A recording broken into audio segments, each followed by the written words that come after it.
Oh, no, diplomat three. Yeah. We're up to... Much better. Exactly. Yeah, that's the one thing. It's a parliamentarian office now. Yeah.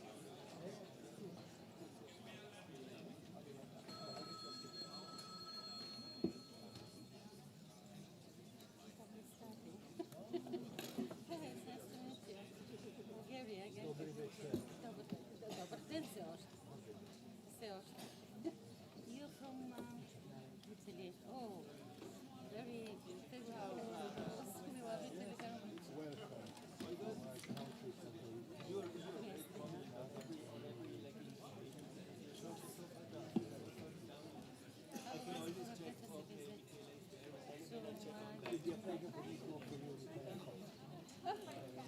Thank you. Thank you. Thank you very much. Yeah, just something. Who is that?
But no, wait a minute. It's not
Dear colleagues, welcome back. The sitting is open. I remind members that in order to be registered for the sitting, you should insert your badge when you take your seat and keep it inserted for at least 30 seconds. You should also insert your badge in order to speak or vote. To request the floor, please press the request button in front of you. I also remind the Assembly that members who have not submitted an annual declaration of interest are required to start any intervention with an oral declaration of interests under paragraph 20 of the Code of Conduct for members of the Parliamentary Assembly. So I think that's a good incentive to really fill out your declaration forms. The first item of business this afternoon is a current affairs debate on safeguarding the system of international justice.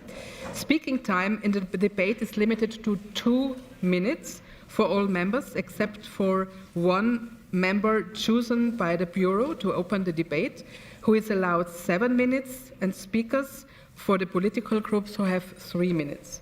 In the debate, I will a little bit later first call Mr. Tekepanma, who has 10 minutes in total, and I want to remind you that due to the report we debated and also voted in favor unanimously in the last meeting of the Standing Committee in Chisinau, from now on, after your 2 minutes speaking time, the microphones will be cut off. So no additional seconds, so please be aware. You have always the countdown and you have it visible in front of you. And now, thank you very much, and Mr. Penman, you have the floor. Thank you. Dear colleagues, the system of international justice, as we know today, was conceived and developed in the aftermath of the Second World War to retain brutality, to punish war crimes, and to give victims a voice. Yet, to listen to the rhetoric and news these last weeks and months, it seems that too many have forgotten the importance of international law and international justice. Forgotten that these are the shared values of our international community, and forgotten, above all, that humanity is at the heart of our system. International justice is not simply something that is elsewhere, far away, or for others. It is something that is shared and common sense of justice between nations and between people. It implies protecting individuals from arbitrary behavior, whether by their own states or from other states. It is much needed compass in uncertain times. The system of international justice, of course, relies firstly on the national justice systems. International courts are designed to complement, not replace, national justice systems, stepping in only when states are unable or unwilling to act. Thus, international courts and tribunals exist to ensure accountability and responsibility for the most grave crimes. Crimes that offend us all as humans, whether that is the role of the International Crime Court in holding individuals accountable for genocide, crimes against humanity, war crimes, or crimes against aggression, or the role of the European Court of Human Rights in protecting individuals against human rights violations committed by states, including widespread and flagrant abuse. One obvious example of a state that consistently fails to respect international law and fails to take action to prevent war crimes and gross human rights violation is Russia in its brutal war of aggression against Ukraine. In the face of such aggression, international justice systems do not give in. They do not lessen their standards faced with such war crimes or brutality.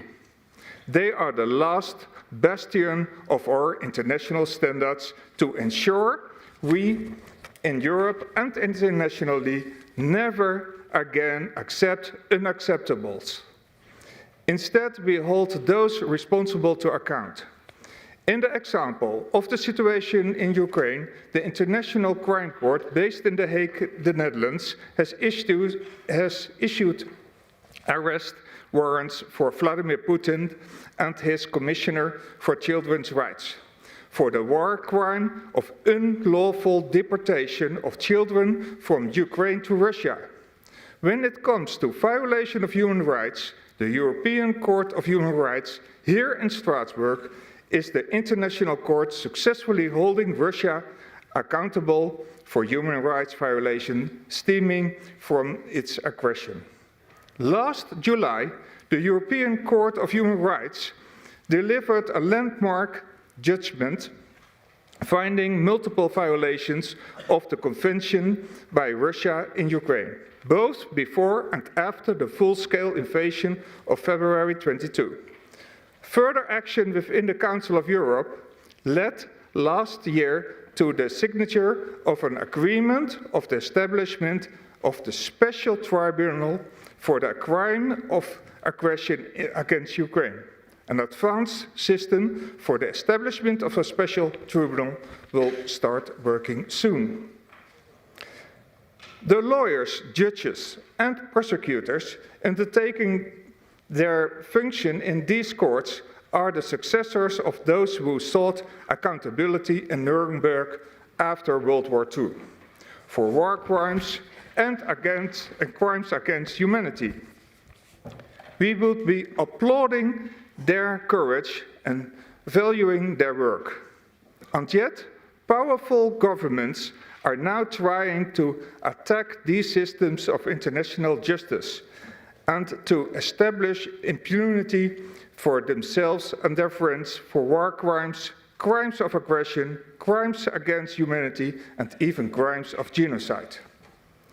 The United States of America has introduced sanctions against judges and prosecutors of the International Crime Court, as well as a UN Special Rapporteur.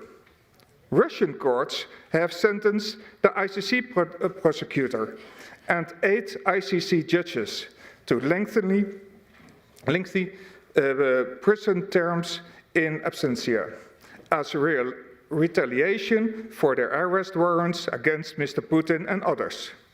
Russia has also declared certain international organizations as undesirable, and Russia has threatened to target the court in The Hague, the Netherlands, with missile strikes from Russian ships in the North Sea. State-led cyber attacks and espionage targeting the ICC continue.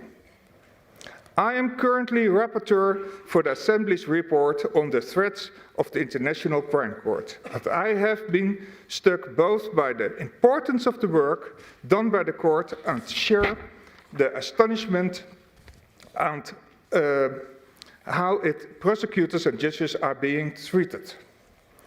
Prosecutors and judges who have dedicated their lives to serving others, to provide accountability for most heinous crimes and being threatened with sanctions for merely serving international justice, for standing up for people who have been abused in the most heinous ways.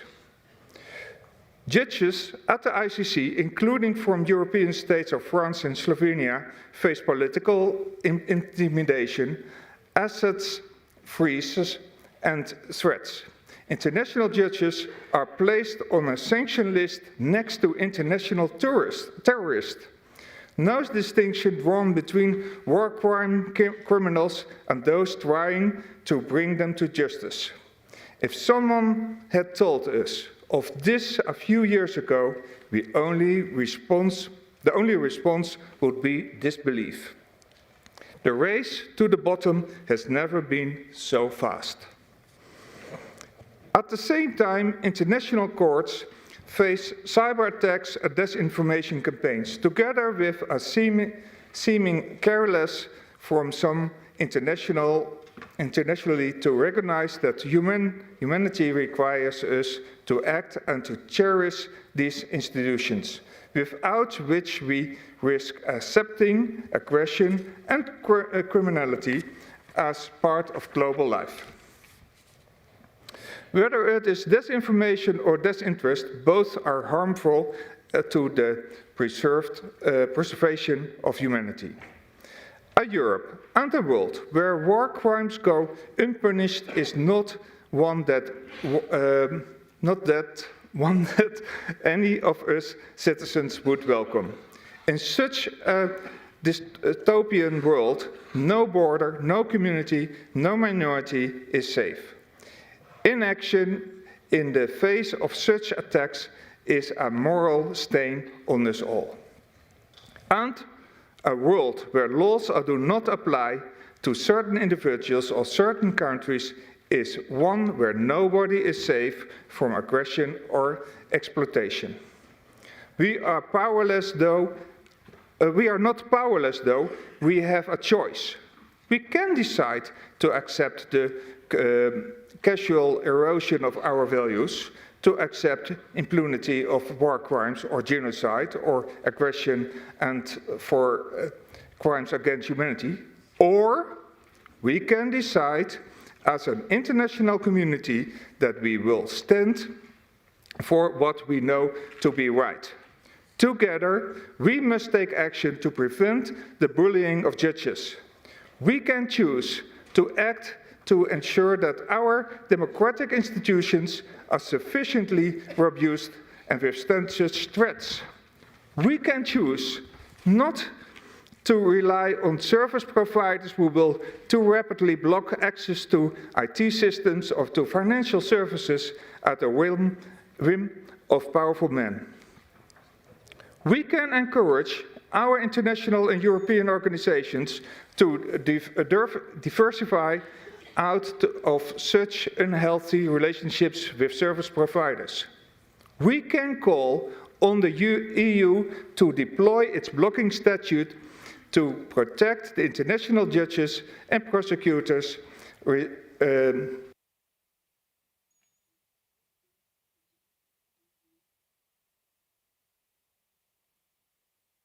Sorry, and I'm afraid you won't have any speaking time afterwards. I have a proposal.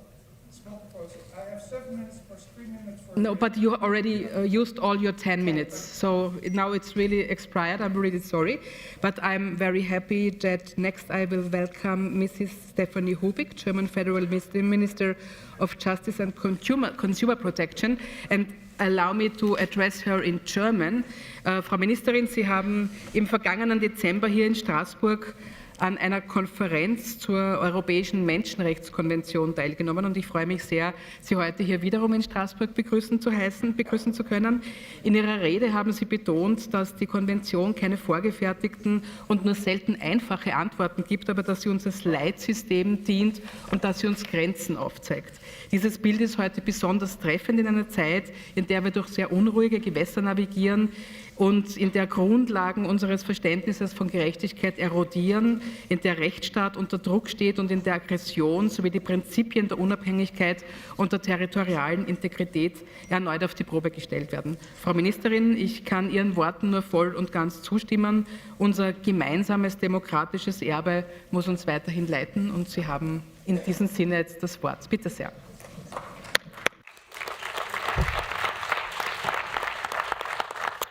Sehr geehrte Frau Präsidentin, sehr geehrter Herr Generalsekretär, meine sehr geehrten Damen und Herren Abgeordneten.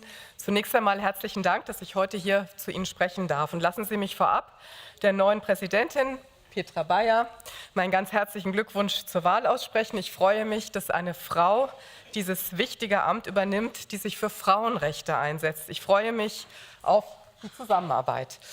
Dass wir in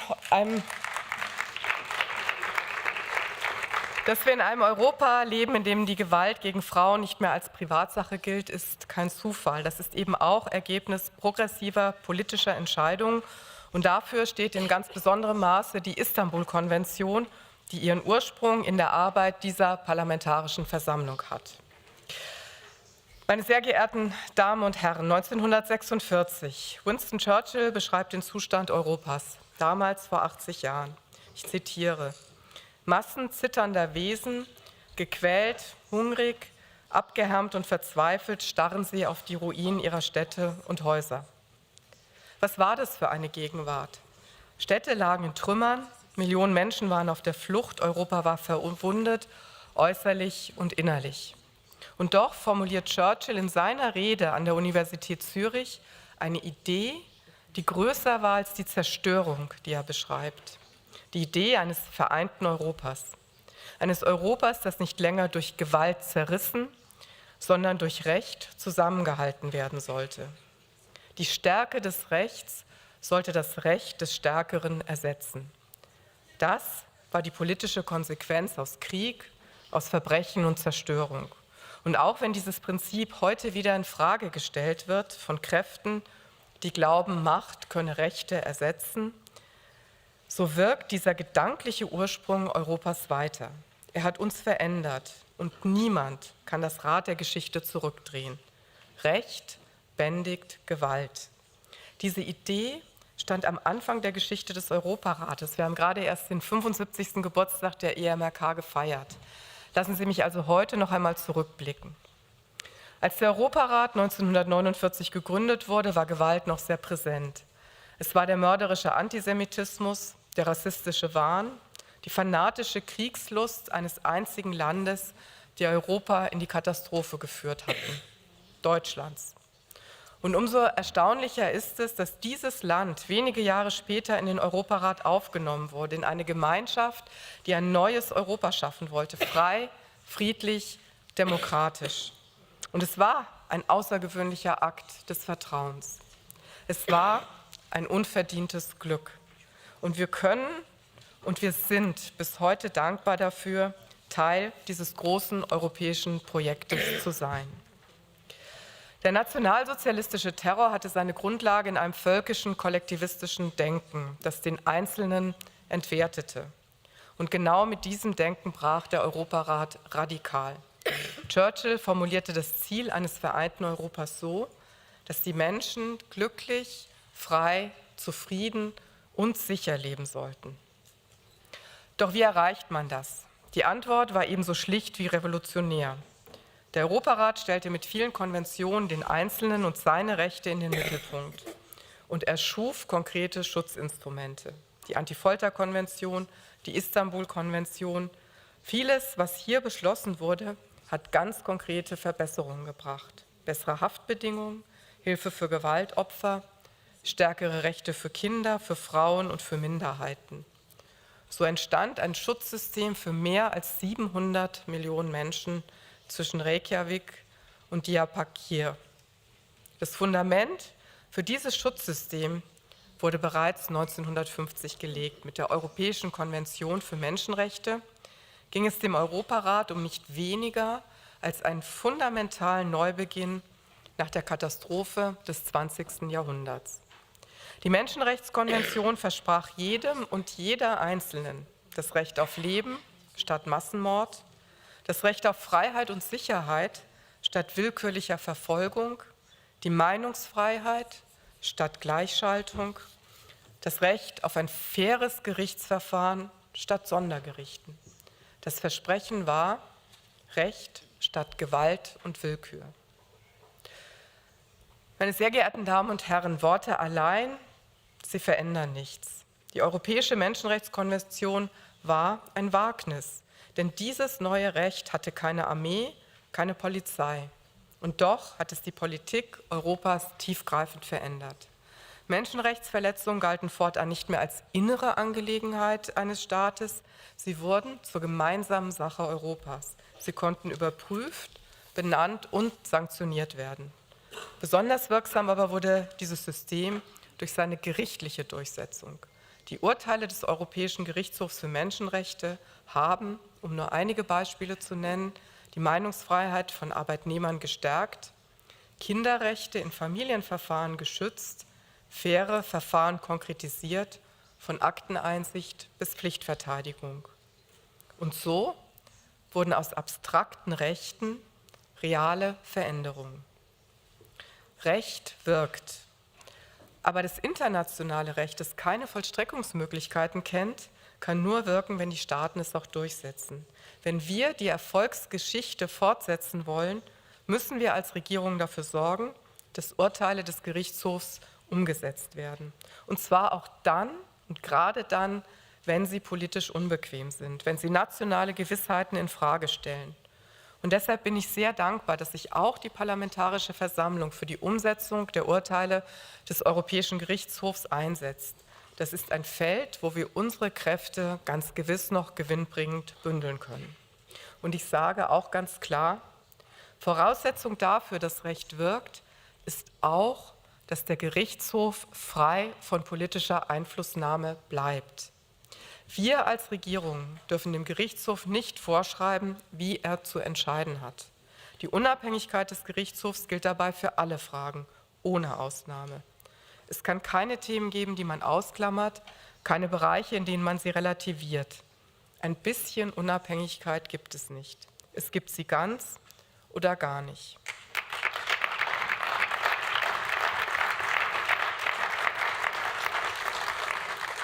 Und ich weiß, wir alle, die wir hier sitzen, wissen, dass Migration unsere Gesellschaften erheblich fordert, gerade und vor allem auch die Staaten mit Landesgrenzen zu Russland und Belarus sowie die Staaten im Mittelmeerraum. Und trotzdem gilt, das Schwächen auch nur von Teilen des Systems öffnet die Büchse der Pandora. Und wir stellen das in Frage, was als Lehre einer bitteren Vergangenheit geschaffen wurde. Ich bin überzeugt, wir können und wir müssen auf das Thema Migration wirksam reagieren, und zwar im Rahmen der Europäischen Menschenrechtskonvention. Sie ist kein Hindernis, sie ist der Rahmen unserer Politik. Die Europäische Menschenrechtskonvention findet genau deshalb nachhaltig Akzeptanz. Und das ist der Teil der großen Erfolgsgeschichte des Europarats und der EMRK. Meine Damen und Herren, 1989 schien die Erfolgsgeschichte sich fortzusetzen. Als sich das damalige Russland zum Grundkonzept des Europarates bekannte, war das ein Signal des Aufbruchs. Für Reformkräfte in Osteuropa öffnete sich eine Tür in eine demokratische Zukunft. Binnen weniger Jahre traten 17 weitere Staaten dem Europarat bei. Der weltweite Erfolg von Demokratie und Rechtsstaatlichkeit schien greifbar. Umso schärfer ist der Bruch, den wir heute erleben. Russland ist nicht mehr Teil dieser Gemeinschaft. Schon lange vor seinem Ausschluss hatte sich das Land Schritt für Schritt von der Bindung durch das Recht entfernt. Es entzog sich der Kontrolle, missachtete Urteile des Europäischen Gerichtshofs für Menschenrechte. Als der russische Präsident vor 4 Jahren die Panzer Richtung Kiew losschickte, um das Nachbarland einzunehmen, war das der Endpunkt einer Entwicklung, die dann auch den Ausschluss besiegelte. Und es ist auch richtig, dass der Europarat zu einem zentralen Unterstützer der Ukraine geworden ist, ob bei der Dokumentation von Kriegsverbrechen, mit dem Schadensregister oder mit dem Sondertribunal zur Ahndung des Verbrechens des Angriffskriegs. Und dennoch müssen wir an einer Hoffnung festhalten. An der Hoffnung, dass auch Russland eines Tages als demokratisches Land in den Kreis des Europarates zurückkehrt. So wie Deutschland nach der selbstverschuldeten Katastrophe des 20. Jahrhunderts zurückkehren durfte. Diese Hoffnung ist kein Zeichen von Schwäche, sie ist Ausdruck der Grundidee des Europarates selbst, so wie Churchill sie einst formulierte. Kein Volk ist auf Gewalt festgelegt. Das Recht und der Rechtsstaat können den Weg zurückebnen, wenn das ernsthaft gewollt ist. Wenn wir sehen, wohin die Abkehr vom Rechtsstaat führt, dann müssen wir ihn, meine sehr geehrten Damen und Herren, umso entschlossener verteidigen. Doch weltweit, auch in den Ländern des Europarates, erleben wir, wie Demokratie und Rechtsstaat unter Druck geraten. Und die Methoden ähneln sich. Man schürt Untergangsstimmung, ohne Lösungen anzubieten. Man arbeitet mit Ressentiments und Ausgrenzung und schüchtert Kritiker ein. Und man schwächt gezielt die Kontrolle staatlicher Macht, insbesondere die Gerichte. Ziel ist es, den Rechtsstaat zu diskreditieren, seine Reputation zu zerstören. Denn der Rechtsstaat, er ist beliebt. Die Menschen wissen genau, was sie an ihm haben. Und deshalb erfolgt sein Abbau meist leise, hinter den Kulissen, durch kleine Änderungen von Verfahrensordnungen, durch neue Zuständigkeiten von Gerichten, durch Eingriffe in Richterwahlen oder durch Auflagen für Anwälte. Und jeder einzelne Schritt wirkt zunächst einmal unbedeutend. Erst in der Summe und oft viel später zeigen sie Wirkung und gefährden die Unabhängigkeit der Justiz und damit den Kern des Rechtsstaats. Besonders gefährlich wird es auch dort, wo die Anwaltschaft unter Druck gerät, denn ohne unabhängige Anwältinnen und Anwälte gibt es keine wirksame Kontrolle staatlicher Macht. Und deshalb braucht es einen wirksamen Schutz der Anwaltschaft. Heute durfte ich für Deutschland die Konvention zum Schutz des Berufsstandes der Rechtsanwälte unterzeichnen. Es ist das erste völkerrechtlich bindende Instrument, das die Rechte von Anwältinnen und Anwälten ausdrücklich festschreibt. Die freie Wahl der Mandate, den Zugang zu Mandanten, auch in Haft, den Schutz des Berufsgeheimnisses. Den Anstoß dazu hat die Parlamentarische Versammlung gegeben.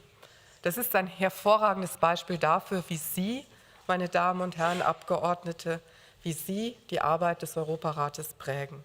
Dadurch, dass Sie politisch wichtige und aktuelle Themen aufgreifen, sorgen Sie für die internationale Sichtbarkeit und Relevanz des Europarates. Dafür gebührt Ihnen der Dank der Mitgliedstaaten. Bei der Anwaltskonvention ist mir besonders wichtig, dass der Schutz nicht abstrakt bleibt. Er wird überwacht von einem unabhängigen Ausschuss, der mit der Zivilgesellschaft, mit Berufsverbänden und nichtstaatlichen Organisationen zusammenarbeitet und Länderbesuche durchführen kann. Das ist ein starkes Instrument und es kommt zur rechten Zeit. Meine Damen und Herren, wir erleben heute in diesen Tagen ganz besonders eine Welt, in der sich eine neue Ordnung abzeichnet. Eine Ordnung, in der Recht, auch das Völkerrecht, immer seltener Maßstäbe setzt, in der stattdessen Macht, Einfluss und militärische Stärke den Ausschlag geben.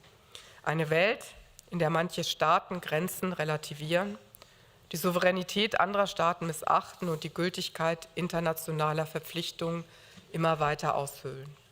Die regelbasierte Ordnung wird insgesamt zur Disposition gestellt. Und gerade deshalb ist der Europarat wichtiger denn je. Er steht für eine andere Idee von Ordnung, Bindung an Regeln, internationale Zusammenarbeit, der Schutz des Einzelnen gegen die Macht des Staates. Er ist das Gegenmodell zu einer Welt, in der Gewalt wieder zum politischen Instrument geworden ist. Diese Ordnung lebt von uns, von Ihnen hier in der Parlamentarischen Versammlung, von den Parlamenten in unseren Ländern, von Regierungen, von Gerichten, von der Zivilgesellschaft. Der Rechtsstaat wird geschützt und gestärkt durch den Rückhalt der Gesellschaft. Und ich bin mir deswegen sicher, er wird widerstandsfähig bleiben. Recht bändigt Gewalt. Das war die Lehre aus der Vergangenheit und aus den Trümmern Europas. Und es ist die Aufgabe unserer Gegenwart, diese Lehre zu bewahren. Vielen Dank.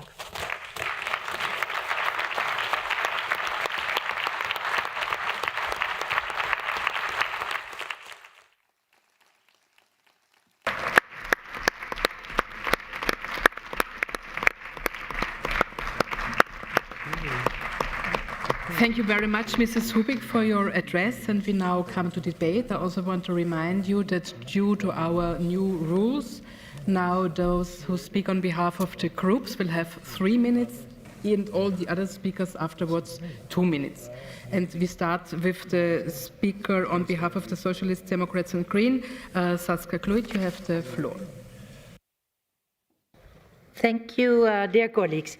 After the devastation of the war, Europe made a clear choice. Never again should unchecked state power and violence against citizens be allowed to prevail. Safeguards we built, freedom of expression, human dignity, decent working conditions, they all only work if we uphold them. The Council of Europe, the European Convention on Human Rights, the Court in Strasbourg are, like the UN, the ICC and the ICG, among the most important guardrails that we have for this system. But today, these guardrails are being tested. Authoritarian leaders do not accept criticism and try to weaken the system by criticizing our independent courts. But also moderate voices do not longer hesitate to publicly question the content of verdicts and even the role of the courts. We even see intimidation against key actors in the system, including ICC prosecutor Karim Khan and the UN Special Reporter Francesca Albanese, who experienced personally punitive measures, including sanctions for upholding our mandates. So what should we do? First, and very urgent, is unequivocally protect the guardians of the system. This assembly should speak out clearly when judges, prosecutors, journalists and UN reporters are personally attacked. We should condemn intimidation, demand that sanctions are lifted and ensure political support for those carrying out the mandates of our institution. Secondly, strengthen the compliance in the system. We must insist on full implementation of judgments of the Court of Human Rights, even when they are inconvenient, because remember, the strength of our rule of law is not proven in the easy cases. It's proven when we find it hard. Yes, we should also organize healthy conversation on questions whether the laws that are upheld by the court meet the needs of the 21st century, but this should not be done in a public debate where the addressed are, by the very nature of the institution, stifled in their response. And thirdly, support international accountability in practice. Cooperation with the ICC and the ICHR are not symbolic. It requires executing arrest warrants and refusing safe havens to suspects, especially when we see them as specials or we see them as friends, because anything less fuels the damaging idea that our international justice is selective and that some perpetrators are above the law. Colleague, at the heart of this debate is the question whether Europe remains credible when we say that human rights and democracy are non-negotiable. And I hope that we answer this question today with a clear message to our citizens that it is. Thank you very much.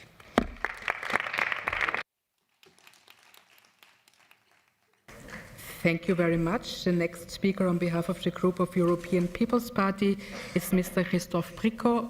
You have the floor.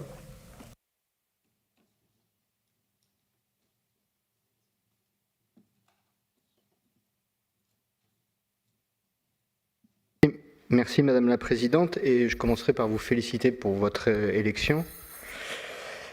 Alors, il y a 80 ans, un peu plus, les gagnants de la Deuxième Guerre mondiale ont décidé que la résolution de ce conflit ne passait pas uniquement par un traité, comme c'était le cas depuis des siècles, mais aussi par un procès, qui s'est tenu de 1945 à 1946 à Nuremberg.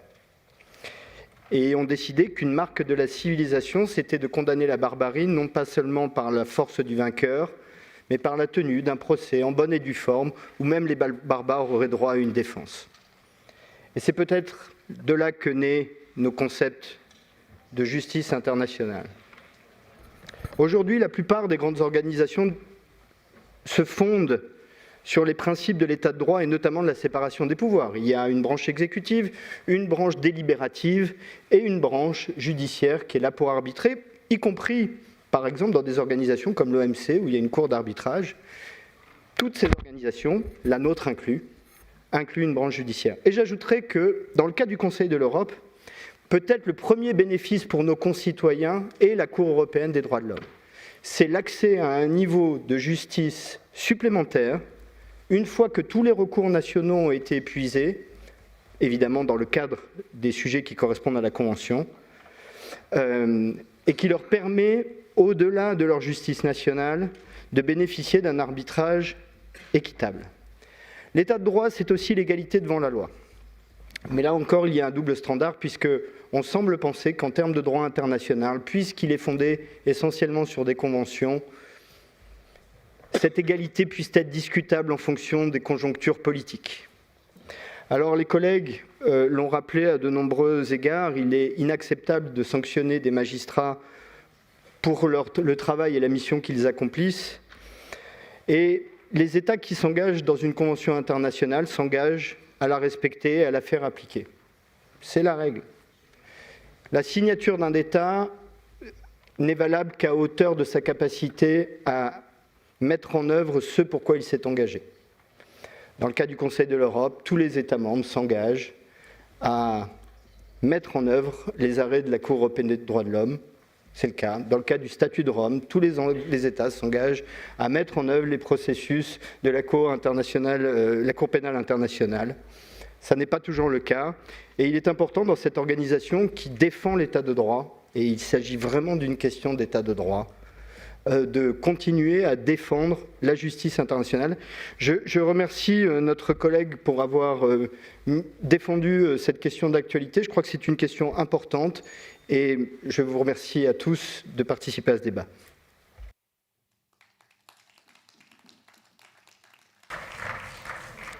Thank you very much. And on behalf of the European Conservative Patriots and Affiliates, I call Edward Lee. Sir Edward Lee.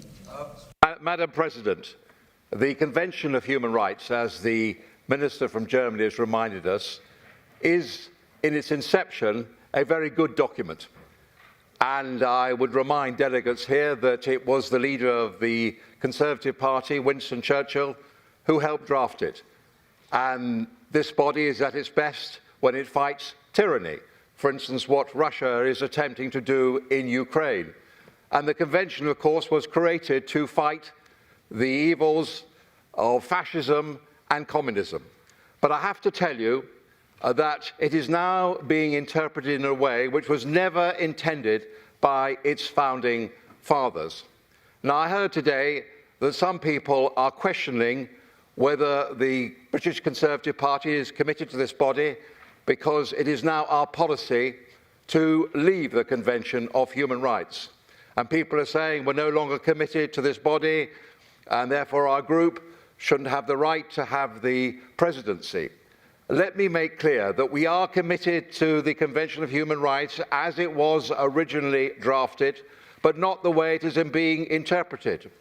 And the fundamental problem we have is that every nation has a right to defend its own borders. People are pouring across the channel. We have no idea who they are, whether they are terrorists, whether they potentially could cause harm to children.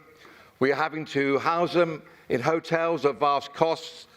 Law and order in some areas is breaking down.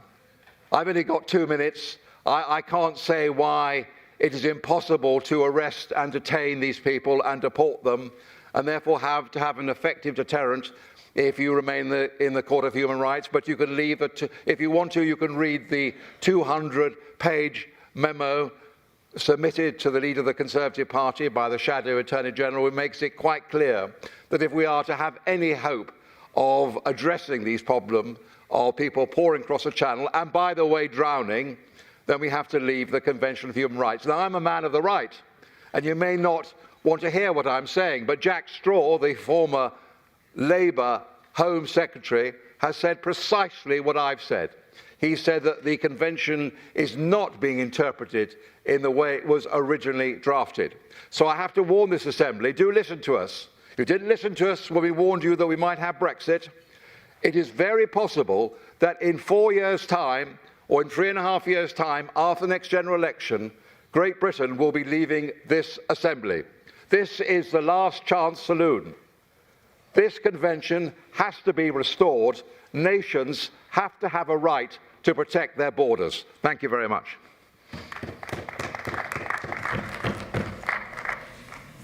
Thank you. And next on my speaking list, on behalf of the Alliance of Liberals, Democrats for Europe, I call Erik Niels Cross. Thank you, Madam President. Safeguarding the international system of justice, of course, the topic stems from the presumption that this system still exists. And I do the same. I think that it partially does. But the system of international justice, of course, is not just an abstract legal construct. It's a system that depends, besides conventions and legal texts, it depends on political courage, institutional integrity, and moral clarity. I'm glad to hear from the previous speakers that I'm not alone here among those who feel like we urgently need a lot more of all three. We are indeed living in a time when that system is being tested on multiple fronts, foremost, of course, by the illegal war of aggression of Russia against Ukraine, but also by attempts to trade justice for so-called stability, by the very dangerous idea that accountability becomes optional when power is involved, and by threats of force against the territorial integrity of our own member states. And not only from the enemies of democracy, but uncomfortably, sometimes from within our own alliances. The greatest threat to international justice system today is the increasingly dominant belief that aggression is once again rewarded, that the use or threat of force is an effective tool to achieve political goals. The strong do what they can, and the weak suffer what they must, as Pericles said nearly 2,500 years ago. And that logic is back. And if it prevails, there will be no system of international justice. That is why one simple principle must be our core line of defense. There must be no impunity for the most serious crimes under international law, especially for the crime of aggression, which the Nuremberg Tribunal rightly called the supreme international crime, because it contains within itself all others. If aggression goes unpunished, every other rule becomes conditional, and if aggression goes unpunished, there will be more aggression. This is why the establishment of a special tribunal for the crime of aggression against Ukraine is the most important task before Council of Europe and its member states today and beyond. Failure to complete this task would be a failure of the international system of justice itself. The tribunal would reaffirm a fundamental condition of any just justice system. No one is above the law, not presidents, not governments, not those who plan and launch wars of aggression. Of course, establishing the court alone will not save the system. Justice requires indictments, arrests, and judgments, but failing even to begin would be profoundly damaging, if not fatal. Thank you. Thank you. And to conclude the circle of the spokespersons on behalf of the group, for the group of the United European Left, Emmanuel Fernandez, please.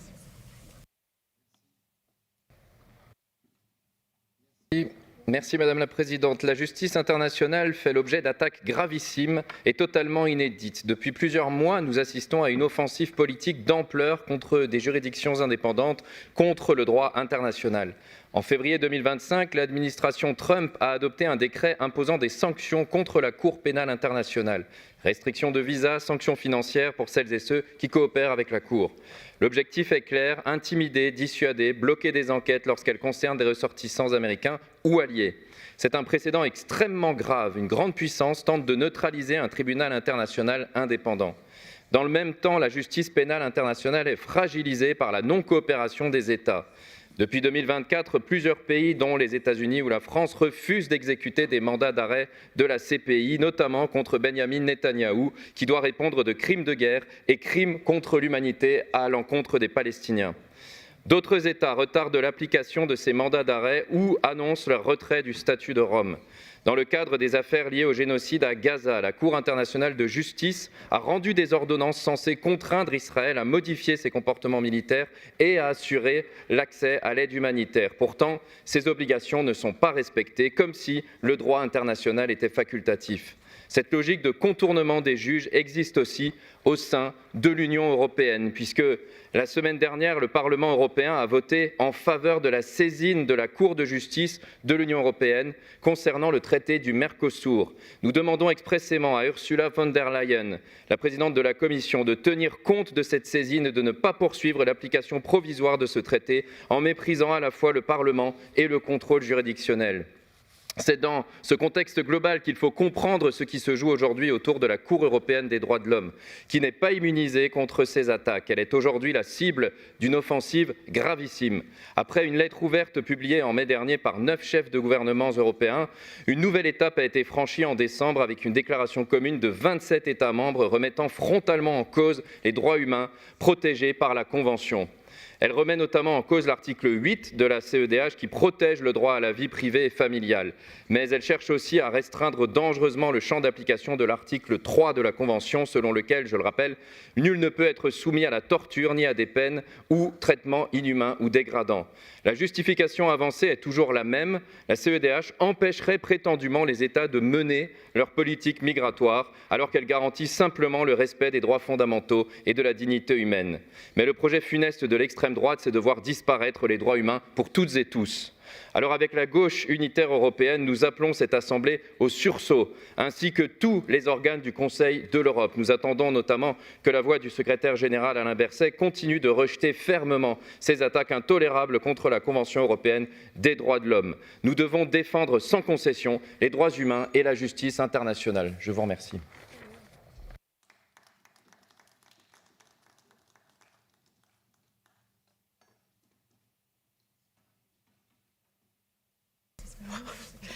Merci. C'était la dernière parole de la groupe politique.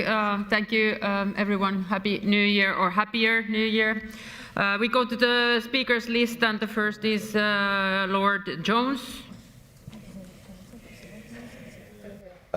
Madam Chair, thank you very much indeed. Could I just inform the Assembly that there is a book written in the English language by a professor called Eric Hobsbawm. He was a history professor, and he wrote a book called The Age of Empires. It's meant to be a work of history, but for some, I think it's meant to be a manifesto for the future, given the world that we live in. The system of international law is as old almost as humanity itself. Ancient civilizations had customs of war. The Romans had the jus gentium, the natural law between peoples. After the carnage of 1914 to 1918, we saw the Treaty of Versailles, imperfect and open to criticism, though of course it was. We saw concepts such as self-determination being mentioned for the first time by President Woodrow Wilson. After the Second World War, we saw the UN established, we saw the Universal Declaration of Human Rights, the Refugee Convention, this convention, the Convention of the Law of the Sea, and institutions of international justice being established. And why do we have those rules? Why have those institutions? There are many of us who remember that it was believed that Europe in the 1990s was on an inevitable path to democracy and freedom. It hasn't quite worked out that way. We see what happens in some parts of Europe, such as, of course, in Ukraine at this very moment. It's why we have international rules and international rights, and those rights are under attack. Freedom for some is only for those who hold the same view as themselves.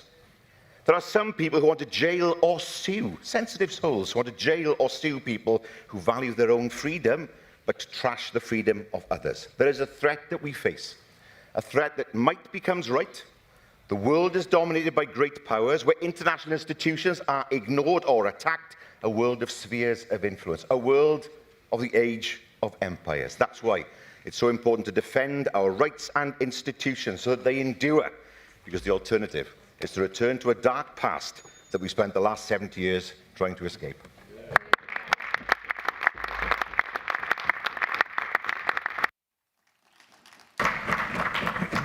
Thank you. And then, unfortunately, the last speaker on this topic will be the Binder Keller, Switzerland.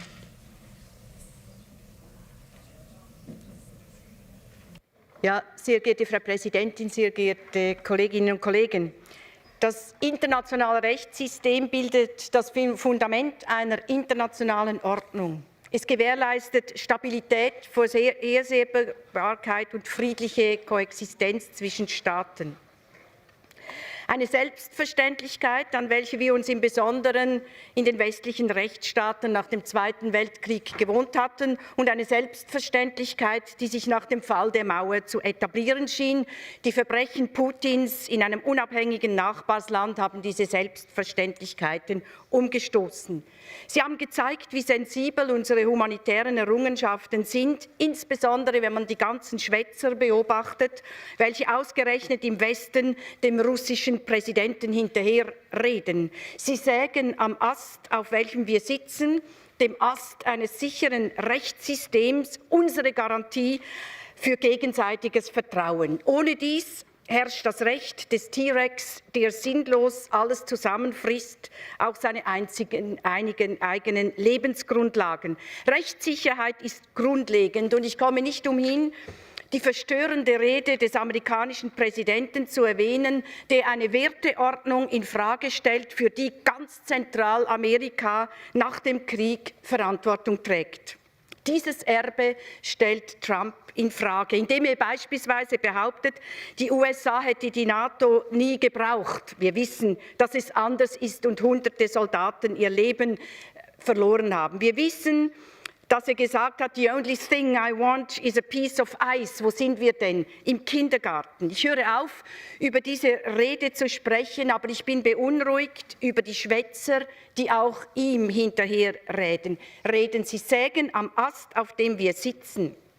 Ich möchte darauf hinweisen, dass es auch die Rede des australischen Premiers gibt oder des kalifornischen Gouverneurs.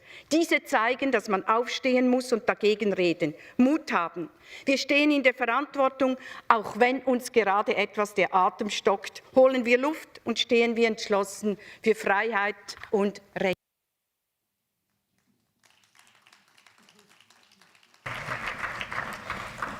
Thank Thank you, and I must now interrupt the list of speakers and the speeches of members on the speakers list who have been present during the debate but not have been able to speak, may be given the speech to the table office for publication in the official report. I remind colleagues that that typewritten text can be submitted electronically if possible in 4 hours after this time. I remind you that at the end of the current affairs debate, Assembly is not asked to decide upon the text, but the matter may be referred to the Bureau, to the responsible committee for a report. So, a new topic, we go to the joint debate on the progress report of the Bureau and Standing Committee, document 16323. With this, we will consider the report from the Ad hoc Committee on Observation on the early parliamentary elections of Kyrgyz Republic. We shall also consider the report from Monitoring Committee on progress of the Assembly monitoring procedures.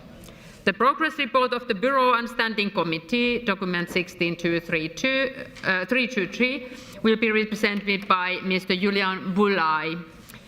The second report is titled Observation of the Early Parliamentary Elections in Kyrgyz Republic, document 16319, and will be presented by Mr. Georgios Stamatis.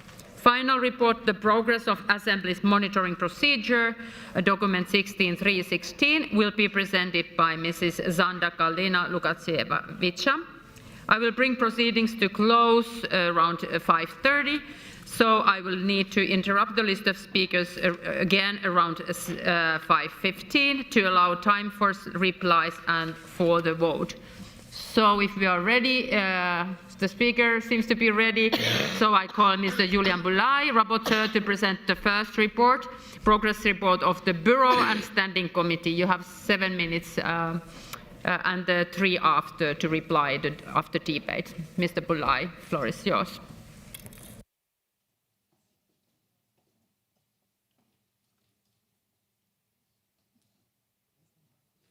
Thank you so much, Madam President. I want to congratulate the newly elected President, Madam Petra Bayer, despite her not being here now. And I wish her good luck on behalf of all of us, not only on the group that I represent. It's always a bit of a challenge to present the so-called progress report. It's a very technical report, rather boring. It's just information on what has technically happened in the past month since the last assembly. But it's sad to actually let you know that there's not that much progress, what we see around. It's rather the opposite. Then, chers collègues, j'ai la responsabilité de présenter le rapport d'activité de l'Assemblée parlementaire au moment inédit pour la scène internationale. L'heure est grave. Les principes du fonctionnement du système international changent. Certains parlent d'un nouvel ordre mondial. D'autres y voient surtout un désordre. C'est sur ce que le système international issu de la Seconde Guerre mondiale est mis en cause par les grandes puissances en proie à l'impérialisme, à la soif de pouvoir, à la poursuite des intérêts économiques, souvent personnels, aux dépens des règles. Dear colleagues, we are already accustomed to Russian foreign policy being based on coercion, confrontation, and intimidation.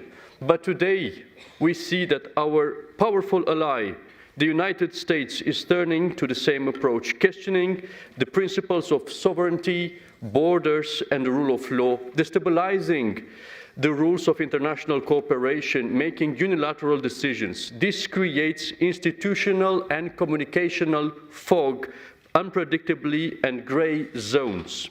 This situation emboldens autocrats, proponents of illiberalism who hope to be befriended by great powers.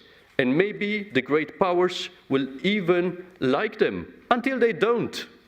In this approach, there is no more distinction between democracies and dictatorships. The same bargains applies to all. This is particularly important for our House that we are used to call the House of Democracy, human rights and rule of law, because it goes explicitly against what the Council of Europe stands for, against the European approach and values. The global disruption puts the question of the role and the future of multilateral organizations and our Council of Europe too. Today, there is a strong temptation for many countries and political leaders to go along, to accommodate great powers, abandoning our value-based approach. We hear these voices, including in this very assembly, saying that it is cheaper and easier to make deals, whether with stronger player or with autocrats thinking only about short-term interests. These voices tell us, now is the good time to uphold our values. The liberal world order is over. Let's overlook the violations, our standards, and keep countries in our organization. Let's reduce democracy to the act of voting, even if it is a simulacrum, and say that human rights and rule of law are not essential at a dark moment marked by geopolitical instability. This is what they say.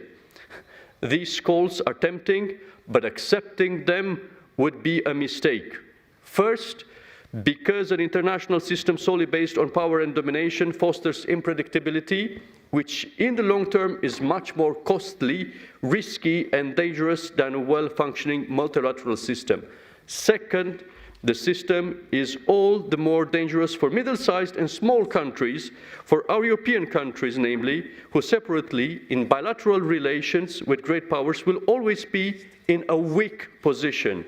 Our Ukrainian friends are paying a horrible price for this lack of unity right now, under our own eyes.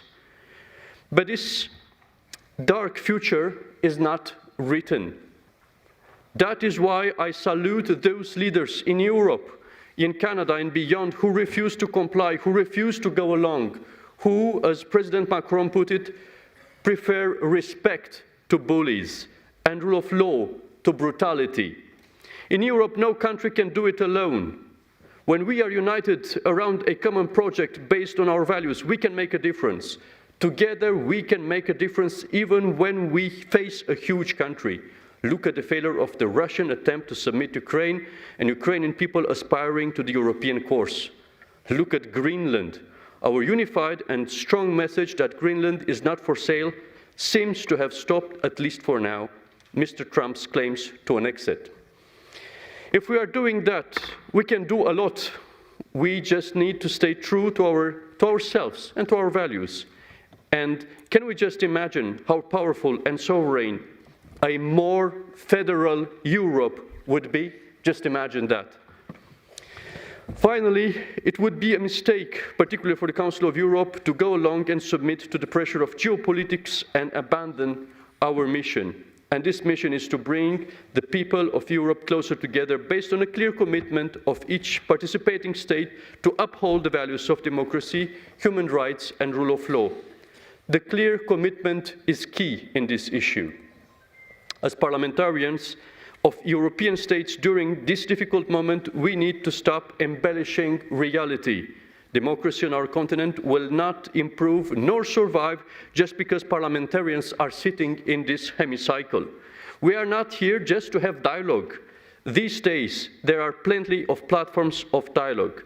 We are here to uphold our country's commitment, not to participate in the rituals and avoid calling out the gaps between rhetoric and reality, as Mr. Carney so rightly put it in his speech in Davos last week.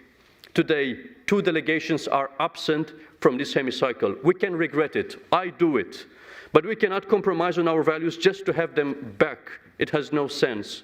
If democracy is under threat in a member state, let's say it, and let member states show its commitment to make progress. Let's have the institutional boldness and be firm. Do not give in. Only this way we will preserve our institutional credibility. Because, let's be honest, there is regress in Council of Europe member states, in Georgia and Azerbaijan, who are absent from this hemicycle. We haven't seen a monitoring report on Serbia for more than 12 years, and we know that democracy is suffering in that country. The recent constitutional amendments in Slovakia go against all recommendations and European commitments of this member state.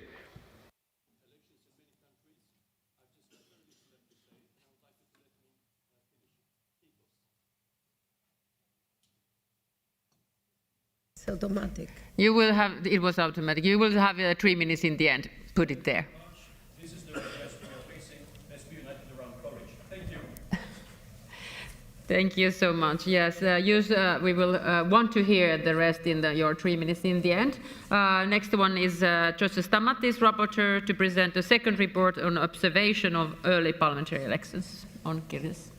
Thank you, dear President, dear colleagues. The Parliament of Kyrgyzstan, as you know, has had the status of partner of democracy with Assembly since 2014. In its resolution 1948, the Assembly underlined that progress is taking forward reforms was the prime aim of this partnership and should continue the investment for enhancing its efficiency. Against this backdrop, the Assembly stressed the importance of free and fair elections as a cornerstone of genuine democracy and expressed its expectation to be invited to observe elections in Kyrgyzstan. Following the invitation by the Speaker of the Kyrgyz Parliament, I had the honor to lead the 11th member-based delegation during this election observation mission. We are accompanied by the representatives of the Venice Commission, who provide us with precious legal expertise, and of course by staff from the Election Division and the Committee on Political Affairs and Democracy. Dear colleagues, we conclude that Kyrgyzstan's early parliamentary elections were efficiently run, but the restrictive campaign environment, stifling candidate and voter engagement, and while the fundamental freedoms are protected by the Constitution, they are increasingly limited in practice, and recent changes to the legal framework weaken the involvement of political parties in these elections. The election administration enjoyed public trust in its technical ability to prepare the elections and made efforts to increase transparency. There were influencing in some key aspects. We note that the election administration enjoyed confidence in its technical capacity and introduced measures to enhance transparency on its decision-making. While they are completing campaign activities, some discrete significant final disparities between candidates affected their ability to compete on a level playing field. The PACE delegation recalls that the election on its observation involved more than just polling day. They constitute a multi-stage process that needs to be analyzed and evaluated in order to access the entire electoral process. The following specific issues are of the key importance for strengthening democracy, the rule of law, and respect for human rights and fundamental freedoms in Kyrgyzstan. Free and fair elections should be held in accordance with the relevant international standards and improving the electoral and legal framework in cooperation with the Venice Commission. It is important to enhance public interest in and awareness of the democratic process, as well as ensure a higher level of participation in election and involvement of citizens in political life. Public monitoring of elections by independent observers should be strengthened, including the capacities of domestic observers networks. The Assembly notes that with concern that number of inequalities and shortcomings need to be dealt with by the country authorities as soon as possible. The delegation therefore encouraged the authorities of Kyrgyzstan to show strong political will to address the problematic aspects of the electoral process and ensure proper implementation of the existing legislation. Implementing the recommendation for further improvement of the legal framework governing elections issued of the Venice Commission and ODIHR.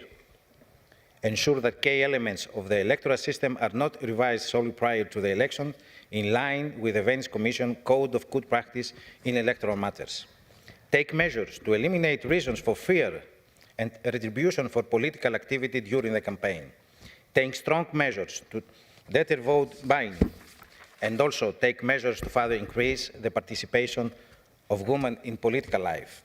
Also, pay special attention to ensure the meaningful participation of youth in political life, and also people with disabilities in Kyrgyz Republic to have the access to vote in the elections. The Assembly stands ready to work with the authorities of Kyrgyzstan to address the issue highlighted. We also are appeal to the new elected parliamentary of the Kyrgyz Republic to step up its cooperation with our Assembly, reaffirm its commitment to the aims of the partner of democracy status, and take full advantage of the opportunities offered by this status, in order to ensure compliance with the political commitments as set out in the 2014 resolution. I would like to recall that the Partnership of Democracy is currently undergoing a review by the Political Committee. I'm looking forward to share my insights from the mission with the colleagues in due time. Finally, we strongly encourage the Kyrgyz Republic and the Kyrgyz authorities to boost cooperation with the Venice Commission in order to bring countries' laws closer to international standards and to implement the previous recommendation, in particular with regard to the elections and those including in the 2009 joint opinion on the draft constitution of the Kyrgyz Republic. Thank you. Just on time. Perfect time. Thank you so much. And then next one is Madam Kalina Lukashevich, rapporteur to present the third report of the progress of Assembly's monitoring procedures. You have 7 minutes, please.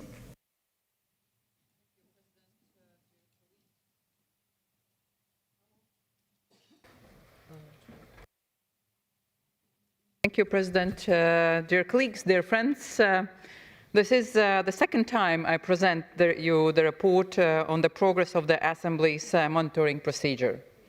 In a time when the international rules-based order is being questioned and countries are openly rejecting not only the supremacy but also the importance of international law, adherence to the principles enshrined in the statutes of the Council of Europe and to the membership obligations to this organization are needed more than ever. The Monitoring Committee monitors the fulfillment of the membership obligations of all member states and strives to maintain an open and constructive dialogue with all member states subject to one of its monitoring procedures. This work not only remains essential and relevant, but it is increasingly so. It has therefore been a true pleasure to chair and guide this committee over the last 2 years. In close cooperation with the rapporteurs and committee members, I have striven to ensure that the committee implements its work in the most efficient and impartial manner possible, even in these complex times, and that the fundamental principles of this organization are respected and adhered to. This has not always been an easy task, as reflected in the report before you. Last year, the committee's work has been dominated by the dramatic democratic backsliding in Georgia, which threatens the country's democratic foundations. The committee organized numerous exchanges of views and hearings on the developments in Georgia, and the rapporteurs made 2 visits to the country. In addition to the report on the credentials of the Georgian delegation, the Assembly debated 2 reports on Georgia under urgent procedure prepared by the monitoring rapporteurs. The Georgian delegation's regrettable decision to resign from the Assembly has clearly not stopped the committee from doing its work in relation to Georgia. Therefore, also Georgia and also Azerbaijan have chosen not to present delegations to the Assembly. This will not prevent the committee from continuing to monitor developments in these countries and maintain a dialogue with all political forces. The committee also prepared a report under urgent procedure in response to the developments in Turkey and prepared normal monitoring reports on Hungary, Bulgaria, Bosnia and Herzegovina, and North Macedonia.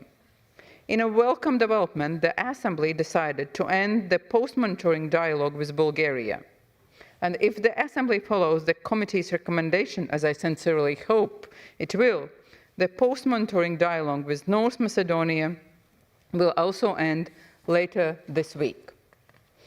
This underscores the positive impact that the work of the committee and its dialogue with the authorities of the countries it monitors can have. The rapporteurs have made several visits and prepared several information notes on the countries under their responsibility. The country sections contained in this progress report and the corresponding paragraphs in the draft resolution have been prepared by the rapporteurs based on their work over the last year. So they, and only them, should receive full credit for this. As a rapporteur for Moldova, allow me to draw your attention to this incredibly resilient country. In a year marked by democratic erosion and mounting pressure from authoritarian powers, Moldova offered something we too rarely get to celebrate: democratic resilience that held. Despite determined and unprecedented attempts to influence the political process from abroad, Moldovan institutions, civil society, and citizens safeguarded elections that ultimately reflected the will of the people, not the preferences of the Kremlin. This matters for Moldova, and it matters for Europe. And as Moldova currently holds the presidency of the Committee of Ministers of the Council of Europe, our rules rightly prevent the presentation of a monitoring report during the presidency. But I sincerely hope that soon after it ends, we will be able to assess and acknowledge Moldova's progress in implementing reforms, strengthening the rule of law, and defending democracy. Dear colleagues, this progress report demonstrates that it has been a busy year for the committee, and all signs indicate that next year will be similarly busy for the committee and its rapporteurs. I therefore wish my successor, Madame Elvira Kovac, every success with their important task, and I'm really confident that she will fulfill it to the highest standards.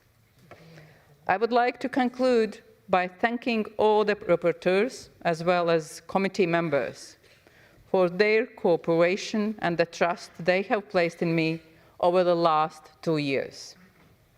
And of course, I would like to thank the brilliant secretariat of the committee under the leadership of our colleagues Agnieszka and Bas. So without them, my work would have been impossible. I will continue my work as co-rapporteur for the Republic of Moldova, and I look forward to continuing our cooperation on this important file. Dear colleagues, it has been an honor to chair the monitoring committee in times when its role is becoming not only more challenging, but actually also more and more important.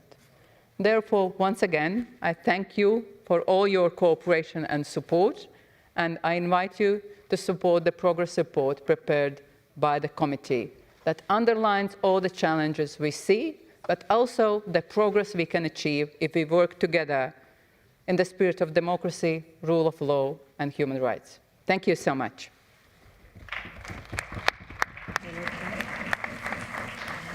Thank you, and we progress for the speakers on behalf of the political group, and the first one will be Madame Oyo, EPP.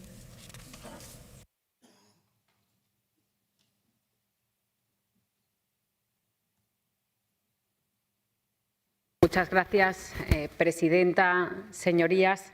La democracia vive hoy tiempos difíciles. El radicalismo, la polarización, las interferencias extranjeras, entre otros, tratan cada día de deteriorar nuestro Estado de Derecho. Son numerosos los casos en los que los diferentes informes de la Comisión de Monitoring abordan esta cuestión. Incluso la integridad territorial de nuestras naciones se ve amenazada. Mi grupo quiere volver a condenar hoy la invasión de Rusia a Ucrania, y la situación de Groenlandia es un tema que debatiremos esta semana. Hoy el orden internacional basado en reglas está bajo amenaza. Nuestra institución está directamente afectada por esta ola reaccionaria y antidemocrática. La Convención Europea de Derechos Humanos comienza a ponerse en cuestión, olvidando que la Convención es el centro del sistema europeo de derechos y libertades. La Carta está sufriendo ataques y nosotros tenemos que defenderla, promoverla y custodiarla. Lo mismo respecto a las decisiones del Tribunal Europeo de Derechos Humanos, en muchos casos el último recurso de los más débiles de nuestras sociedades. La Asamblea debe estar atenta a todos los desafíos, a todos, también los que ocurren en otras partes del mundo.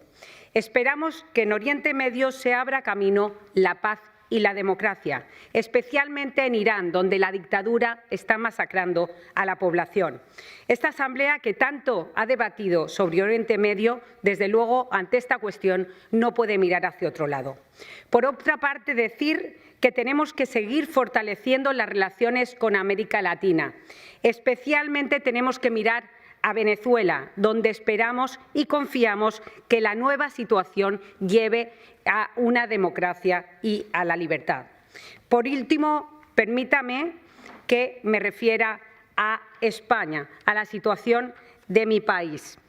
La Comisión de Venecia fue clara. Solo el modelo que permite a los jueces elegir a sus representantes cumple con los estándares europeos. El modelo defendido por el Gobierno expone al sistema a una politización de la justicia. Pero, por otra parte, también decir que en mi país tenemos problemas respecto a la falta de lucha contra la corrupción. Según el Greco, España todavía no ha aplicado de manera completa ninguna de las 19 recomendaciones de la quinta ronda de evaluación sobre prevención de la corrupción. Esta Asamblea tiene que seguir protegiendo la democracia y, desde luego, mi grupo va a seguir luchando por estas cuestiones tan importantes para conseguirla. Muchas gracias. Thank you. On behalf of the EC, Mr. Nemeth.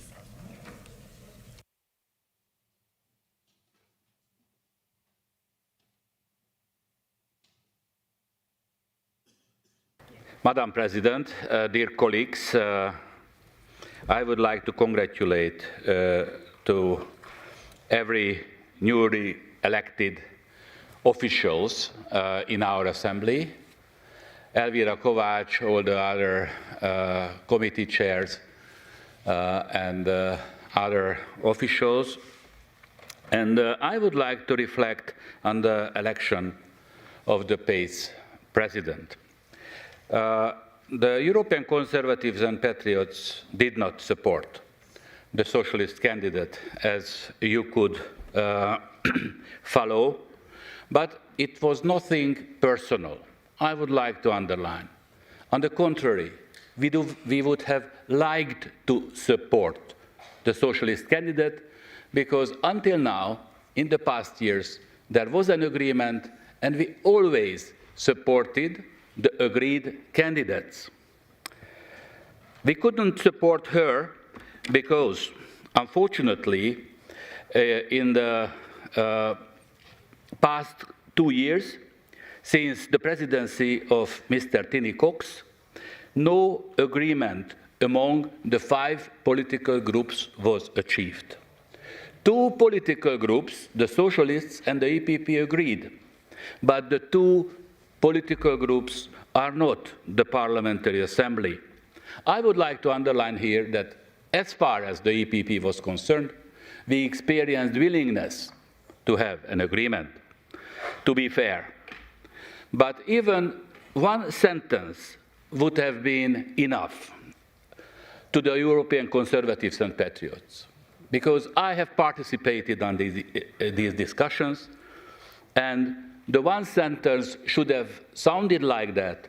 Yes, the 3rd largest group of the Assembly will follow in case we are able to agree on the person. Unfortunately, this sentence was not expressed by our socialist colleagues. The 3rd largest group in this organization at this stage doesn't have the right to have a candidate for the presidency of the Parliamentary Assembly. Let us remember this situation, these colleagues. We were not the one who have broke the agreement, but we should work now, that is our position, together to find an appropriate agreement, a consensus, going back to that, and start the work together and start to talk to each other. I wish ourselves, in the coming period, a good collaboration. Let's restore, as we can, the level of democracy in the Parliamentary Assembly. Thank you very much for your attention. And it was maybe loosely part of the agenda, but at least it was an open forum to have your minutes. Next one will be on behalf of the ALDE, Damien Gauthier. Merci Madame la Présidente de séance. Rien ne se passe pendant des décennies et soudainement des décennies arrivent en une semaine. Cette citation fameuse, nous avons tous eu l'impression de la vivre en ce début 2026 en assistant à une rupture dans le système international, mais une rupture qui arrive à la fin d'une longue période avec des profondes évolutions, notamment sur l'attitude politique des grandes puissances et leur attitude à l'égard du droit international. J'étais il y a quelques jours à Davos et on a pu entendre de nombreux leaders, notamment de pays d'Europe, acter cette rupture. Le Premier ministre du Canada a eu les mots justes pour la définir et il a, à juste titre, souligné qu'il était bien sûr qu'il fallait la regretter, mais qu'il ne fallait pas s'arrêter à cela et des chemins ont été proposés pour réagir. Au fond, Mark Carney a souligné que la nostalgie n'était pas une stratégie. Alors il faut renforcer l'Europe continent, dans sa défense, dans sa politique, son poids politique, dans son attractivité économique, dans la diversification de ses partenariats. C'est une attitude qui mélange à la fois le respect des principes essentiels et un pragmatisme dans ce monde nouveau qui a été proposé, et c'est quelque chose qui fait sens. Et puis, il faut aussi renforcer la démocratie, la sécurité démocratique, comme l'appelle le secrétaire général Alain Berset, qui propose ce nouveau pacte démocratique pour l'Europe que nous soutenons et pour lequel notre Assemblée a mis en place ou va mettre en place une commission ad hoc. Toute cette évolution, elle souligne l'importance des travaux du Conseil de l'Europe, le sens fondamental de cette institution et de son assemblée parlementaire. Et tout cela a été confirmé il y a 2 ans et demi par la déclaration des chefs d'État et de gouvernement au sommet de Reykjavik. Et cela doit nous appeler à travailler encore plus fort et encore plus ensemble et avec nos partenaires, ceux qui le veulent, et notamment les pays qui veulent adhérer à cette organisation.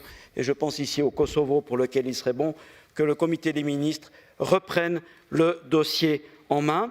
Nous parlons ici du Progress Report, du rapport de progrès de notre institution. Eh bien, nous devons faire encore plus de progrès, réaffirmer nos principes et réaffirmer de manière très forte que le Groenland appartient au Danemark et n'est ni à acheter ni à négocier, et que l'Ukraine doit être soutenue par tous les moyens jusqu'à qu'une paix juste et durable, mais aussi une paix digne et solide, puisse être négociée, et cela inclut des efforts en matière de justice internationale.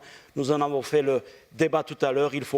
Nous avons des bonnes nouvelles du côté de la commission des plaintes, des réclamations. Eh bien, il en faut aussi du côté du tribunal spécial que notre Assemblée a appelé à créer il y a déjà plus de 2 ans.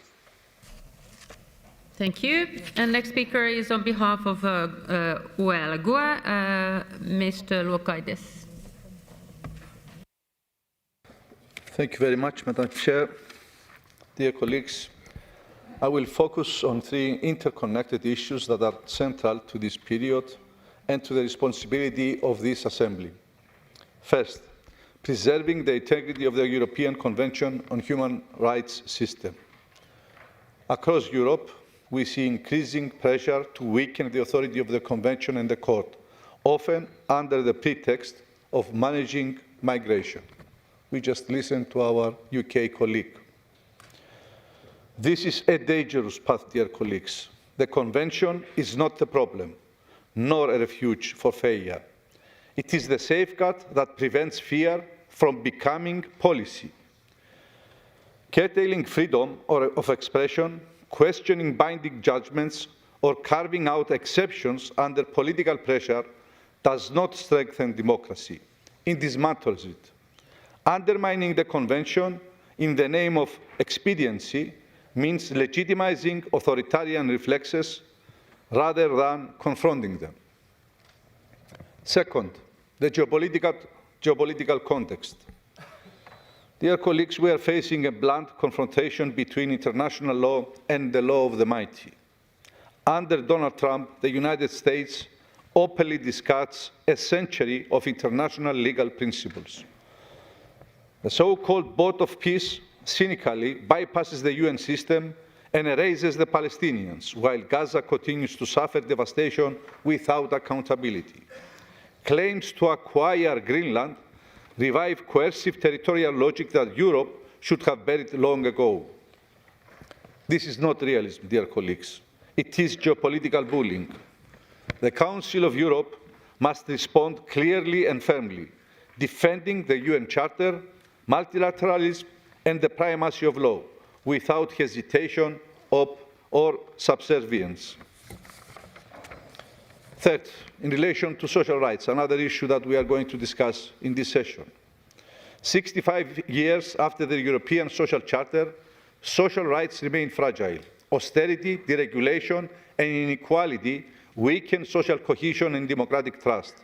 Defending democracy means enforcing social rights, not only commemorating them. These three issues are not separate challenges. Attacks on human rights, the erosion of international law, and social injustice are part of the same crisis. The Assembly has a duty to confront it with clarity and resolve. Thank you.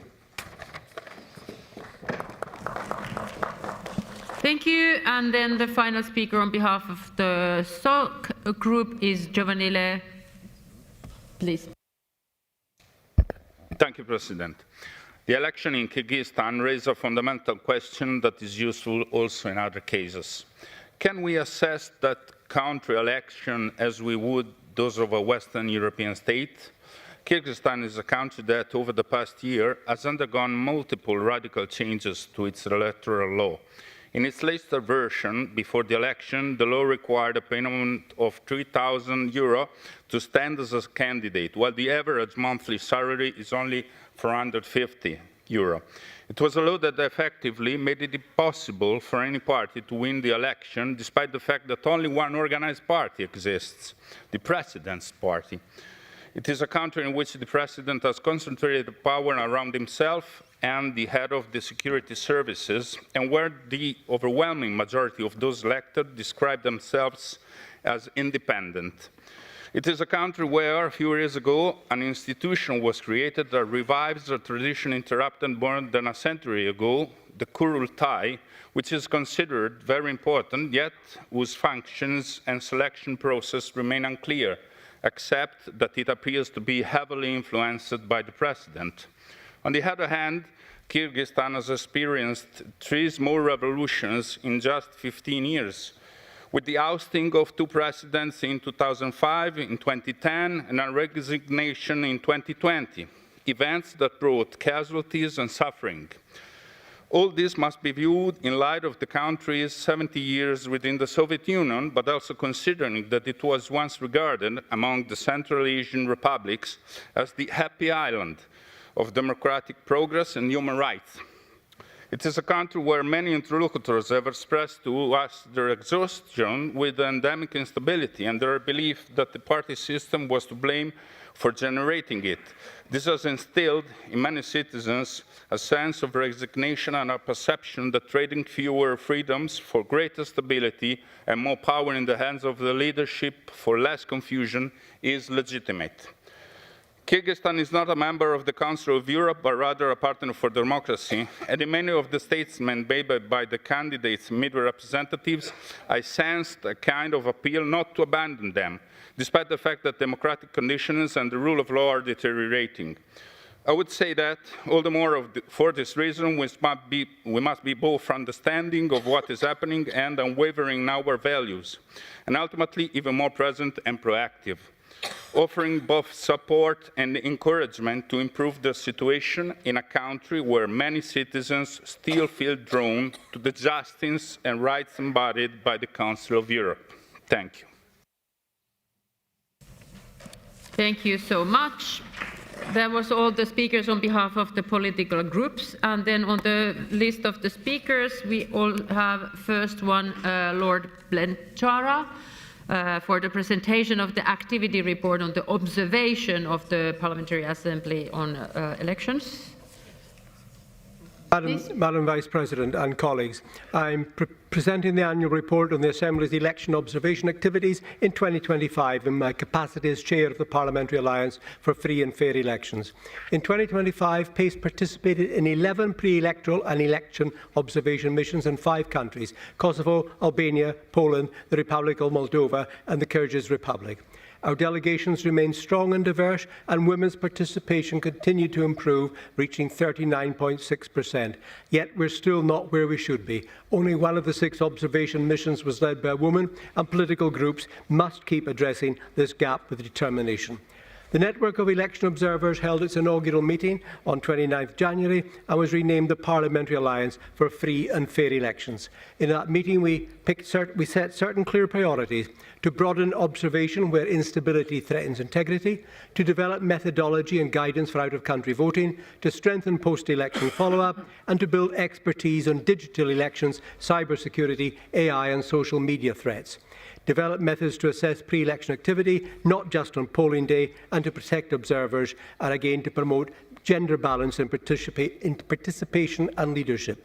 Now, these priorities, colleagues, reflect what we repeatedly saw in 2025, that is, elections unfolding amid acute polarisation, foreign interference, industrial-scale, often AI-enabled disinformation, cyber incidents, opaque financing, and late legal changes that weakened legal certainty. As we've seen all too often, technically, orderly polling day procedures coexisted with pre-election conditions that curtailed genuine competition. Observers also faced pressure and constraints, confirming the need to protect the observation function itself. So, colleagues, for 2026, the report proposes a pivot. First, earlier and deeper pre-electoral scrutiny, so our assessment rests on the full electoral environment and not just on polling day. Second, we should translate the recently adopted the Steering Committee on Democracy parameters for implementing the Reykjavik principles into a practical observer checklist, a concise blueprint to help us state more clearly how free, how fair and how resilient an election was, and ensuring our conclusions map directly to our Council of Europe standards. We should invite the Chair of the Alliance to brief us in the April 26 meeting. Third, we must develop a solid out-of-country voting methodology so that external voting is assessed to the same standards as domestic voting, building on the work of our Venice Commission friends. And fourth, we should ensure observer protection, including through the joint tripartite hearing in Paris on the 28th to 29th April on securing the rights of observers for trusted and inclusive electoral processes. And finally, Madam Vice President, this is deliverable only with resources, so we need more dedicated funding, including voluntary contributions, and this will help us to ensure that the work of our alliance is delivering democracy for all our member countries. Thank you. Thank you. Next speaker is Aurora Florida, 2 minutes. Thank you, Ms. President. Dear colleagues, the observation of the parliamentary elections in Kyrgyzstan, in which I took part, offers us an important lesson not only about Kyrgyzstan, but also about key requirements for the health of democratic systems, including our own. One serious warning sign stands out: the repeated and late changes to the electoral law. In 2025 alone, the electoral framework was amended 7 times, altering the system, weakening political parties, and restricting candidate eligibility. Changing the rules of the democratic game on the eve of elections is never a neutral technical choice.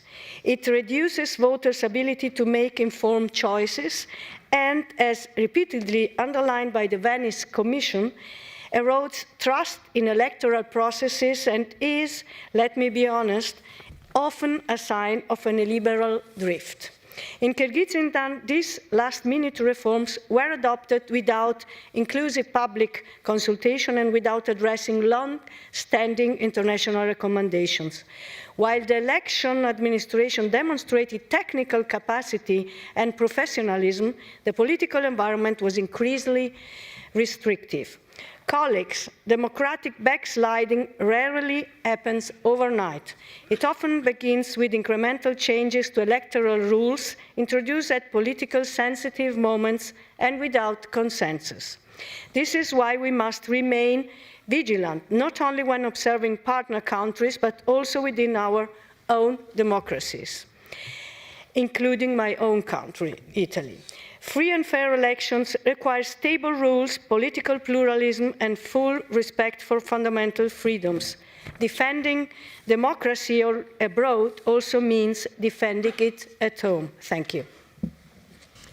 Thank you. And then the last speaker will be Christopher Chope, and then I have to cut the list of the speakers and then go for the presentations and the vote. Please. Thank you for calling me, Madam Chairman. I'm looking forward to the establishment of the new Democratic Pact Committee, because this is a very important initiative. And I think what is clear is that we have a monitoring committee, most of whose activities are conducted in private.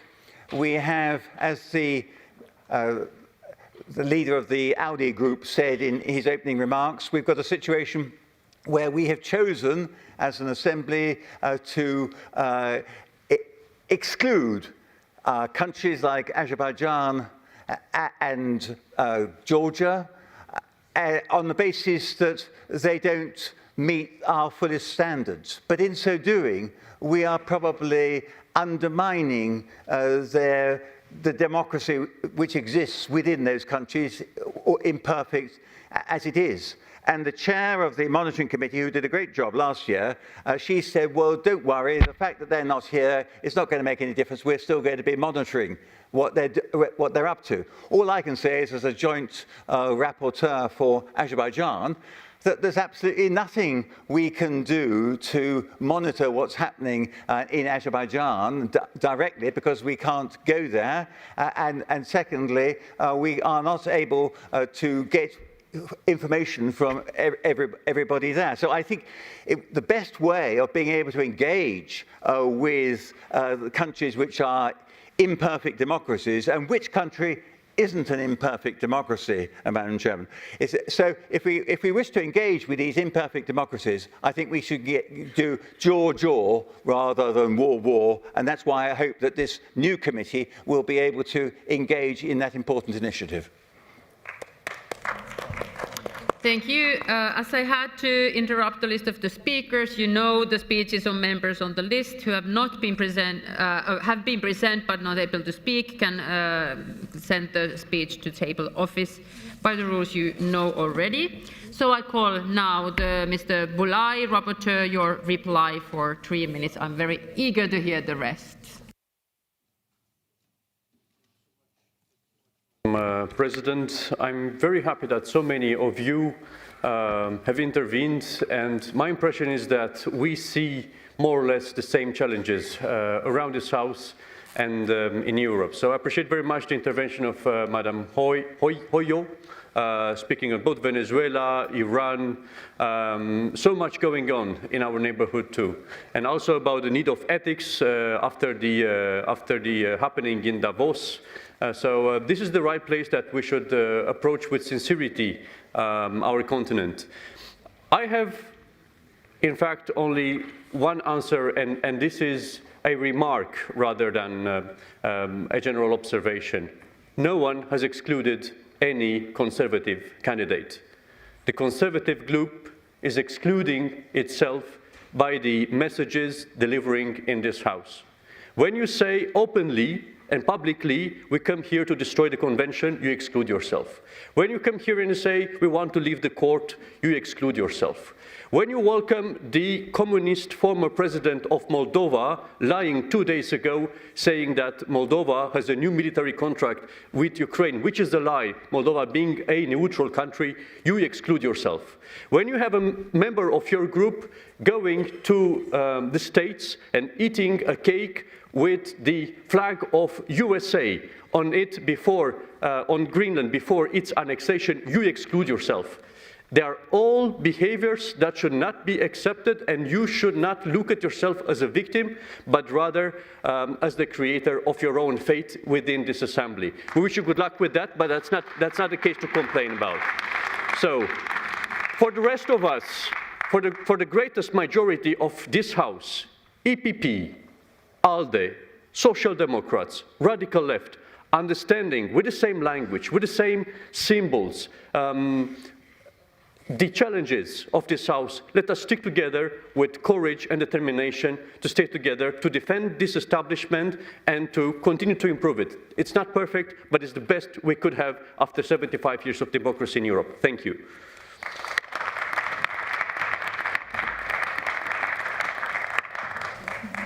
Thank you, and I call Madam Kalina Lukaševica, Rapporteur, your reply. 3 minutes. Zanda.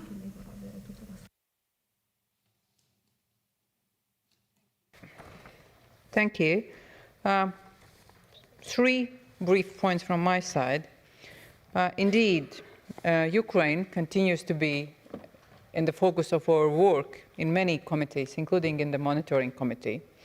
And let me underline and inform you that also our Monitoring Committee rapporteurs went to Ukraine for a monitoring visit last October. And actually, they also witnessed one of the major attacks on Kiev, and but continued their work by that also providing support to Ukraine. And also, I think we will be able soon to acknowledge how much progress Ukraine is managing to show, even being under everyday attack from the aggressor. So, and I'm sure that our Assembly will continue to support Ukraine by all means, including throughout the monitoring process. On Greenland, I think that any attempts or wishes to change the status of Greenland, and by that interfering with the sovereignty of the Denmark, is the most dangerous issue for the rules-based order. And I'm sure that the Assembly this week will have a united voice for support to Denmark, and that indeed can help to find common understanding and safeguard the rules-based order. And regarding Azerbaijan and Georgia, let me remind you that both Azerbaijan and Georgia decided not to present their credentials this year. And actually, by that, they are contradicting their duties as member states. The backsliding of democracy in Georgia is tremendous and very dangerous for the country, and unfortunately, the citizens are suffering, and free media and NGO and citizens as such. So, but we continue to work and to proceed the monitoring process.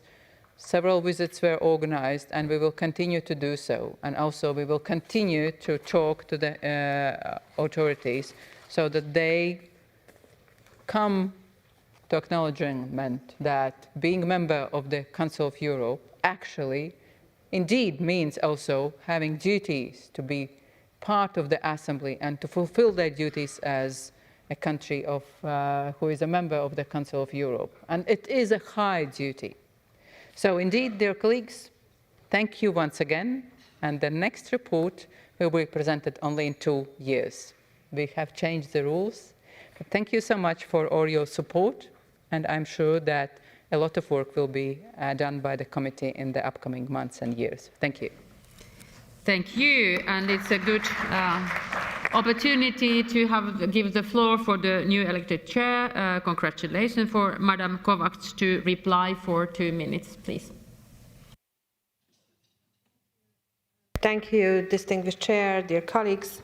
During this debate, the Monitoring Committee presented its report on the progress of the Assembly's monitoring procedure in 2025. The report was prepared by my predecessor, our dear Zanda, Kalina Lukaševica. As she personally, our rapporteur, said, recent global developments have emphasized the importance of strengthening our international rules-based order and adherence to the principles on which the Council of Europe is founded. The Monitoring Committee's task of monitoring the fulfillment of the membership obligations of all member states is therefore more important than ever. The report outlines developments in countries subject to one of the Assembly's monitoring procedures. It highlights progress made and remaining challenges and provides recommendations to maintain, as Zanda also underlined, constructive and open dialogue with the countries concerned. On behalf of the Monitoring Committee, I would really like to use this opportunity to thank our dear rapporteur to her hard work, as it was mentioned also during the debate, insights and guidance as the previous chair of our committee over the last 2 years, her commitment to the Monitoring Committee, and its task is reflected actually in this report. The absence of any amendments to the draft resolution underscores the impartial and objective manner in which she had drafted this report. I therefore, dear colleagues, really ask you to support this resolution. As Sanda already mentioned, we decided last time, because when we discussed how many people took part and how important this is, to have the next paper only in 2 years. Thank you. Thank you, Madam Chair. The debate is now closed. We will go for the ratification on the decision and the vote. So the progress report, I propose that the decision in the progress report to be ratified as they appear in the document 16323 with addendum 1. Is there any objections? No. Approved, and then we go for the draft resolution. We will proceed to the vote on the draft resolution in the document 16316, on which no amendments has been tabled. A simple majority is required, so I do declare the vote open. Thanks for the hint.